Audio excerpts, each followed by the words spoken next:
கோயில் திருவிழா வருதுல்ல, கோயில் திருவிழா, அதுல தேர் இழுப்பாங்கல்ல. தேர் இழுக்கும் பொழுது சாமி ஊர்வலம் வருங்க. தேர்ல நிறைய பேர் போய் வடம் பிடிப்போம்.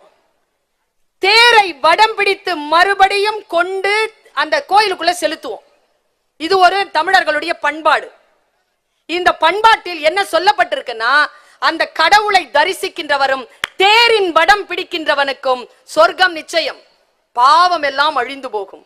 அதனால எந்த ஊர்ல யார் இருந்தாலும் தேர் திருவிழாக்கு மட்டும் ஓடி வந்து வடம் பிடிச்சிருவோம். அப்படித்தானே? இத்தனை பேர் புண்ணியத்திற்காக வடம் பிடிக்கின்ற பொழுது ஒரே ஒருத்தன் இருப்பான். அவன் கையில ஒரு குட்டியான ஒரு முட்டு இருக்கும். அவனுக்கு என்ன வேலை தெரியுமா? அவனுக்கும் சாமி பக்தி உண்டுதான், ஆனா அவன் சாமியை பார்க்க மாட்டாங்க, அவன் தேரை பிடிக்க மாட்டான். அந்த தேர் ஆயிரக்கணக்கான கைகள் பட்டு அலை கழிகின்ற பொழுது போய் அந்த தேர் சக்கரம் ஒவ்வொரு இடத்துலயும் போய் முட்டிக்கும். அப்ப முட்டிக்கும் பொழுது ஒரு கையில இருக்கிற அந்த குட்டி முட்டை வச்சுக்கிட்டு அந்த தேர் சக்கரத்தை அந்த முட்டு கொடுத்து சரி பண்ணி அந்த தேரை கோயில் வரைக்கும் செலுத்துவான். அவனுக்கு வேற எதுவுமே இல்ல. சாமி தெரியாது, வடம் தெரியாது, மக்கள் தெரியாது. அவனுக்கு அந்த சக்கரம் மட்டும்தான் தெரியும். சக்கரம் போய் முட்டுறது மட்டும்தான் தெரியும். அதை கவனப்படுத்தி தியானத்துடன் அந்த வேலையை செய்பவனுக்கு பேர் முட்டு ஆள். அதை நாம வசையாக பயன்படுத்துகிறோம்.